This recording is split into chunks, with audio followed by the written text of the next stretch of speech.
pessoal, tudo bem? Eu sou a professora Liz e agora nós vamos para a sexta aula de revisão tendo em vista o concurso do INSS. Olha que interessante, a gente fechou a maior parte dos direitos que estão protegidos no artigo 5º e a única coisa que falta falar a respeito desse artigo são as questões relativas aos remédios constitucionais. Só que antes disso, a gente precisa dar uma olhadinha no direito de petição e no direito de obtenção de certidões em repartições públicas, que eles têm uma relação com os remédios e eles são importantes porque eles garantem ao cidadão o acesso a determinadas informações. Então vamos lá, vamos por partes. Direito de petição. Ele é assegurado a todas as pessoas, independentemente do pagamento de taxas. Então, sem pagar nada, a pessoa vai lá e pode exercer o seu direito de petição, endereçando então a qualquer dos poderes públicos, e ele vai ser usado para defesa de direitos, vai ser usado contra ilegalidades ou contra situações em que haja um abuso de poder. O que você tem que tomar cuidado? Não confunda o direito de petição com a capacidade postulatória, que é aquela que só o advogado tem, que é a de apresentar petições e mover uma ação. Cuidado com isso, tá? Capacidade postulatória é só do advogado. E também não confunda com o próprio direito de ação, que é o direito de levar ao Poder Judiciário um determinado conflito, aquela lesão ou ameaça de direito que a gente já viu em aulas anteriores. Então não confunda essas duas situações, tá? O que a gente está falando nesse momento é do direito de petição, e o direito de petição ele te serve para a situação em que você precisa defender um direito, se proteger de uma ilegalidade ou se proteger de um abuso de poder, pode ser interessado a qualquer dos poderes, ao contrário do direito de ação, que ele é exercido especificamente em relação ao Poder Judiciário, que você tem a atuação do Estado juiz. Tranquilo? Tudo bem? Certinho? Então olha só. Um outro direito que a gente tem assegurado é o direito de obtenção de certidões em repartições públicas. Uma certidão é um documento que atesta algo que está em um processo administrativo, um processo judicial, é uma documentação que atesta a existência de um determinado fato. Então, nesse caso, também é assegurado a todos, independentemente do pagamento de taxas. E você pode exercer o seu direito de certidão para a defesa de direitos e para esclarecimento de situações de interesse pessoal. Claro, você está aí estudando, concurseiro, vai ser aprovado, você vai precisar apresentar determinadas certidões em um determinado momento do seu concurso. Tá tranquilo? Tá sabido? Então vamos dar uma olhadinha. Pergunta que a CESP fez em 2014 e em 2011 com mais uma certa frequência. Vamos lá. Pode a administração pública interferir recurso administrativo de cidadão que não tenha comprovado o devido preparo? Pessoal, o preparo é o pagamento. Eu preciso pagar alguma coisa? Olha o que a gente estava vendo em relação ao direito de petição. É necessário fazer algum pagamento? Não, de jeito nenhum. Independente do pagamento de taxas, essa afirmativa está errada. Vamos para a próxima? Independentemente do pagamento de taxas, é assegurado a todos, para defesa e esclarecimento de situações de interesse pessoal e de terceiro, a obtenção de certidões em repartições públicas.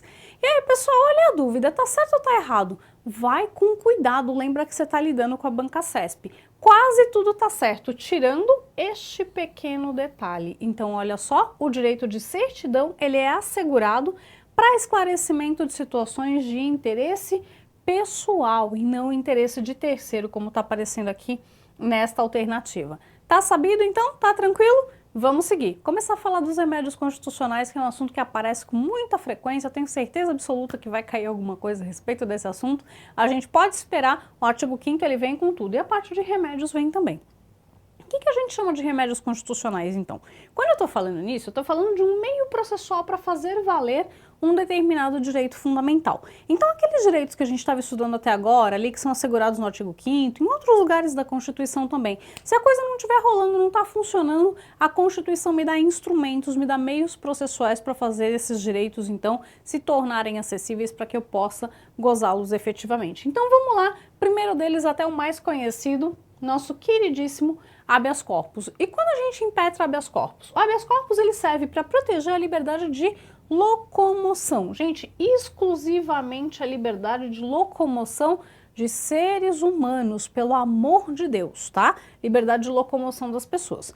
Pode ser preventivo, quando você tem uma ameaça a essa liberdade, pode ser repressivo, quando a ameaça à liberdade já se concretizou e a pessoa já tem a sua liberdade restringida, e o ato coativo deve ser ilegal ou abusivo, não necessariamente praticado por autoridade, tá? A gente já tem decisão decisão judicial em relação a habeas corpus que foram impetrados contra hospitais, por exemplo, hospitais particulares que não queriam dar alta para o paciente que já estava curado enquanto não pagasse tudo aquilo que ele estava devendo. Então, o habeas corpus ele protege a liberdade de locomoção e a pessoa que promove essa coação à liberdade não necessariamente é uma autoridade pública, tá? Não há essa necessidade. Mas, de qualquer forma, a coação deve ser ilegal ou deve ser abusiva. Nesse caso, habeas corpus. Segunda possibilidade, segundo o remédio constitucional, é o habeas data. Cuidado, se o habeas corpus protege a liberdade de locomoção, o habeas data ele vai ser utilizado em duas situações, em ambas a gente tem alguma relação com a informação. Em primeiro lugar, para assegurar o conhecimento de informações relativas à pessoa e que constem em registros ou bancos de dados de entidades governamentais ou de caráter público. Letra B, para retificação de dados quando não se prefira fazê-lo por processo sigiloso, judicial ou administrativo. Então eu posso impetrar habeas data para ter o conhecimento de informações e para fazer a retificação de dados quando não for feito por uma outra maneira. O que você tem que tomar cuidado? Geralmente, quando aparece questão relativa a habeas data, elas vão fazer referência a um posicionamento do STF no sentido de que o habeas data só é possível de ser impetrado, até a regulamentação que a gente tem da lei que trata do habeas data vai dizer algo a respeito disso, ele só é possível de ser impetrado depois que você exerceu o seu direito de petição, que a gente acabou de estudar, e esse direito não foi atendido. Então você foi e pediu a informação, aquilo que você quer saber, aquele seu pedido de informação, você foi aos poderes públicos e pediu, e você não recebeu. Então, nessa situação, quando você faz o pedido e o seu direito à informação não é devidamente atendido nos termos da Constituição, aí sim a gente vai ter a possibilidade de impetração de habeas data. Então, o que você tem que tomar cuidado? Quando essas questões costumam aparecer, tudo que diz respeito a habeas data vai aparecer alguém que foi pedir uma informação em algum lugar, no Detran, na Câmara de Vereadores, em qualquer lugar que você puder imaginar, foi pedir a informação, algo que ela não sabe, que ela não tem conhecimento, mas que ela gostaria de saber e não conseguiu. Nessas situações, para o conhecimento de informações, nós impetraremos o habeas data. Por que eu estou insistindo tanto nesse assunto? É porque o pessoal costuma confundir muito as situações em que cabe o mandado de segurança. Então você tem que ter a capacidade de diferenciar bem as situações em que cabe o habeas data e o que cabe o mandado de segurança. Porque como você está vendo aqui, eu só vou poder impetrar o mandado de segurança quando não for uma situação em que eu possa impetrar o habeas corpus ou o habeas data, que era o que a gente estava vendo até agora. Então, basicamente, dá pra gente dizer que o mandado de segurança, ele é residual e ele é usado para proteção de direito líquido e certo. Então, como a gente estava falando, por exemplo, de um pedido de uma certidão, você pediu a certidão, o artigo 5º da Constituição te assegura o direito de certidão independentemente do pagamento de taxas, e você não recebeu essa certidão, então é uma informação que você já conhece, mas que você quer ter um documento que comprove esse determinado fato, e você não conseguiu. Então, nesse caso, você não vai impetrar o habeas data, você vai impetrar o mandado de segurança. Ficou clara a diferença? Então, olha só, cuidado para não confundir, tá bom?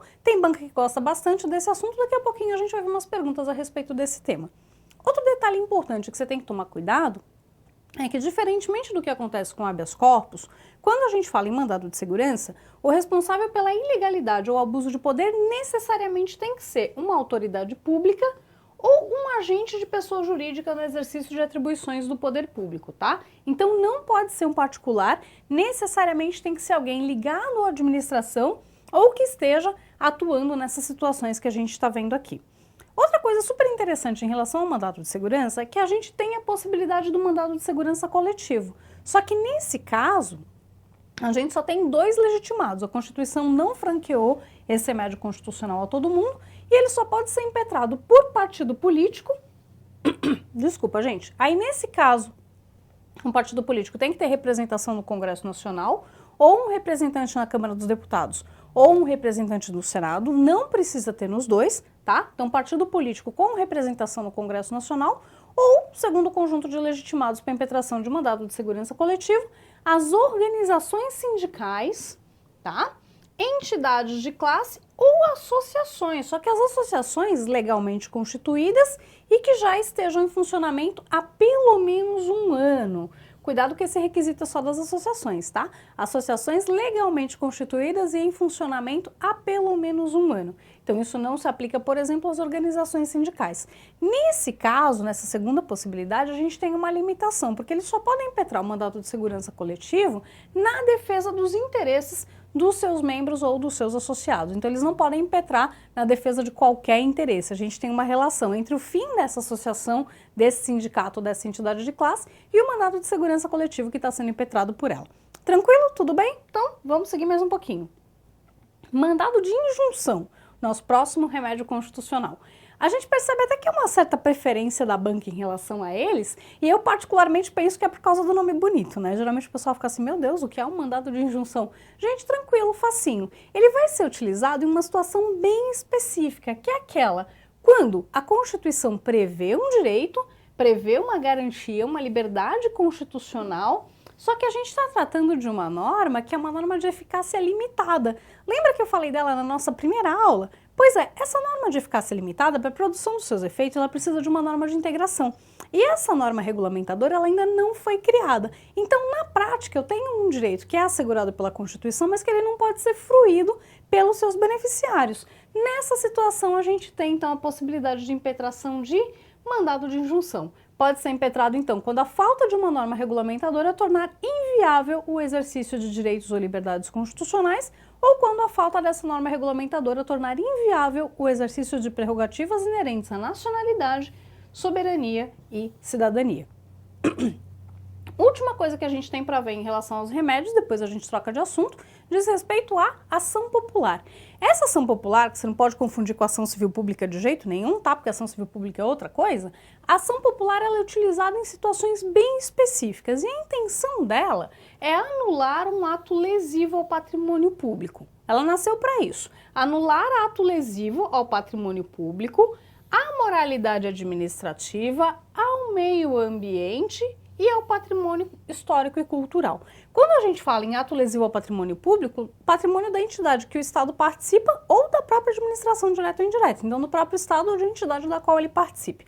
Ou essas outras situações que a gente está vendo aqui. O que você tem que tomar cuidado com a POP? Legitimação para ela, para impetrar a ação popular. Qualquer cidadão, anjo da minha vida, quando a gente fala em cidadão, aqui a gente está falando de detentor de direitos políticos, tá? Geralmente quando a gente tem uma aula mais longa de constitucional e a gente vai falar de cidadania, eu acabo detalhando bem mais esse assunto. Mas agora começou uma revisão, marca aqui, para fins de ação popular, o cidadão é aquele que é o detentor de direitos políticos, aquele que não está com seus direitos políticos nem perdidos nem suspensos, mas depois a gente vai falar a respeito disso no nosso próximo encontro. Agora, olha só que coisa interessante que a gente tem aqui, que a Constituição acaba assegurando ao autor popular. O autor popular, ele não vai arcar com as custas judiciais e com o ônus da sucumbência, mesmo se o seu pedido vier a ser considerado improcedente. Então, ele que estava entendendo que aquele ato era lesivo ao patrimônio, era lesivo à moralidade administrativa, mesmo se isso não viesse confirmar, o autor popular não vai arcar com as custas judiciais e com o ônus da sucumbência, a não ser que esteja agindo de má fé. Então, nessa situação, é até uma forma de sanção, né, que a Constituição prevê. Se ele estiver agindo de má fé, se ele estiver entrando com a ação popular com o espírito de pirraça, isso quase nunca acontece, imagina, de jeito nenhum. Então, nesse caso, ele será condenado a arcar com as custas processuais, as custas judiciais e o ônus da sucumbência. Vamos dar uma olhadinha em perguntas? Olha que interessante o que a gente tem aqui. Vamos lá, pergunta de 2014. Terá legitimidade para impetrar mandado de segurança coletivo o partido político que tenha, no mínimo, um representante na Câmara dos Deputados e um no Senado Federal. Certo ou errado, pessoal? Errado. Ou um ou outro. Não precisa dos dois. Tendo um representante no Congresso, em qualquer uma das casas legislativas, já é suficiente, já está valendo. Próxima pergunta. Um estrangeiro residente no Brasil, após ir a um jogo de final de Copa do Mundo em 2014, foi preso pela polícia durante uma briga na saída do estádio. Nessa situação, independentemente da intervenção de qualquer autoridade consular do seu país, o estrangeiro poderá impetrar diretamente um pedido de habeas corpus. Certíssimo, perfeito, exatamente, não precisa de intervenção do consulado, ele pode impetrar o habeas corpus sozinho, inclusive porque é um dos raros casos que você não precisa do auxílio de um advogado. Mais duas perguntinhas a respeito de remédios constitucionais. É possível concessão de mandado de segurança na hipótese de um preso sofrer, por abuso de poder, violência em sua liberdade de locomoção? Olha que perguntinha interessante. Lembra que eu falei que mandado de segurança só cabe quando não cabe habeas corpus? Pois é, se eu estou falando em liberdade de locomoção, qual é o remédio constitucional mais apropriado? Então, remédio é o habeas corpus, a questão está errada. Mandado de segurança só quando a gente não pode impetrar nem habeas corpus, nem habeas data. Mais uma para a gente ver. Todos os brasileiros natos têm legitimidade para propor ação popular e para denunciar irregularidades ao Tribunal de Contas da União. Olha que perguntinha capciosa. Na verdade, o problema está aqui, porque todos os brasileiros natos, então, na verdade é todo cidadão.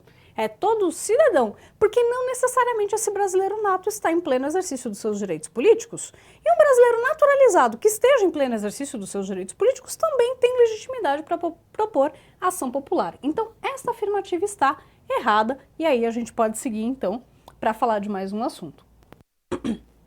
Próximo tema que a gente tem, esse bem rapidinho, pessoal, com amor e carinho. A CESP não dá muita bola para direitos sociais, só se a gente tiver assim uma grande surpresa, que eu do fundo do meu coração espero que a gente não tenha, mas com todo respeito é um assunto que ele é pouquíssimo cobrado, a gente tem que procurar as questões com muito afinco para achar alguma coisa, e aqui a gente tem a partir do artigo 6º da Constituição, então do 6º ao 11, a gente vai ter questões relativas a direitos sociais.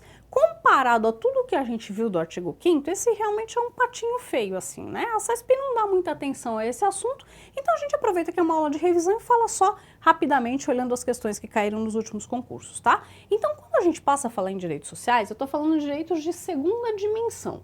São marcados, então, pela intervenção do Estado, é o que a gente vai chamar de liberdades positivas, e visam, então, eles visam garantir parâmetros para a proteção de grupos vulneráveis, então são chamados hipossuficientes.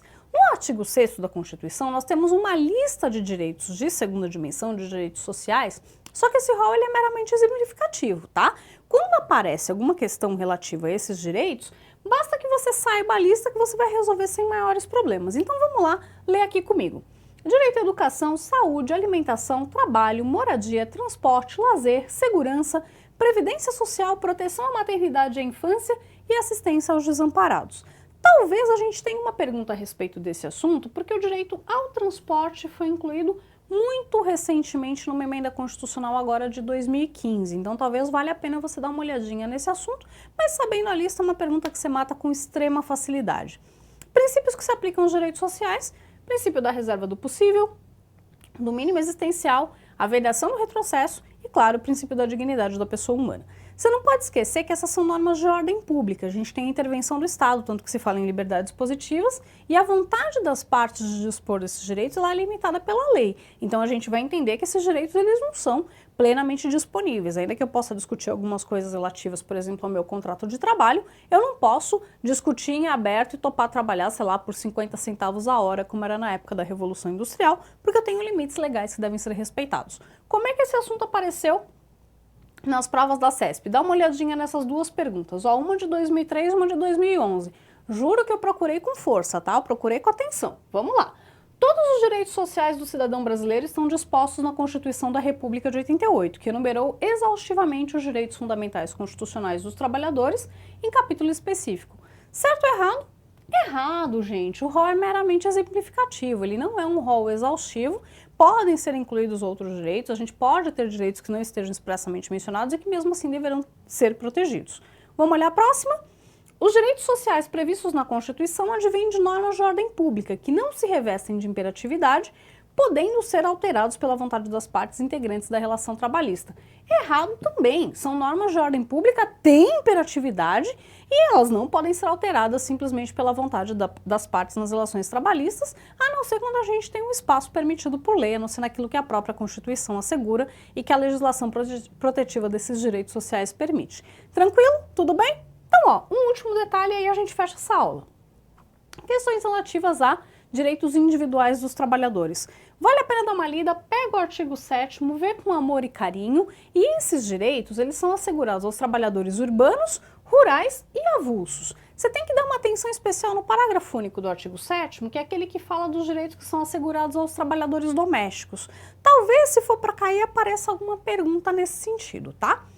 Artigo 8º e 9º vão falar a respeito dos direitos coletivos dos trabalhadores, então a gente tem questões relativas ao direito de greve e à associação sindical, e em relação aos sindicatos, vale a pena a gente pontuar algumas coisinhas. Quando eu falo em sindicato, eu estou falando de entidades que são representativas dos direitos de uma determinada categoria, ou de trabalhadores ou de empregadores. Como regra geral, assim como quando a gente estava falando das associações, a gente tem a liberdade de criação de sindicatos, desde que seja respeitado o princípio da unicidade sindical. O Brasil não admite a concorrência de sindicatos na mesma base territorial, tá? Essa é uma questão bem importante. Os sindicatos não sofrem a interferência do Estado, eles não precisam da autorização do Estado para serem criados, só que eles devem ser registrados no órgão competente, que no momento é o Ministério do Trabalho, tá? Isso para questões de contribuição sindical, contribuição associativa, distribuição desses recursos e para se verificar efetivamente se o princípio da unidade sindical está sendo respeitado, tá? Lembra que a base territorial do sindicato nunca pode ser inferior ao tamanho de um município, mas a gente pode ter outras situações aqui.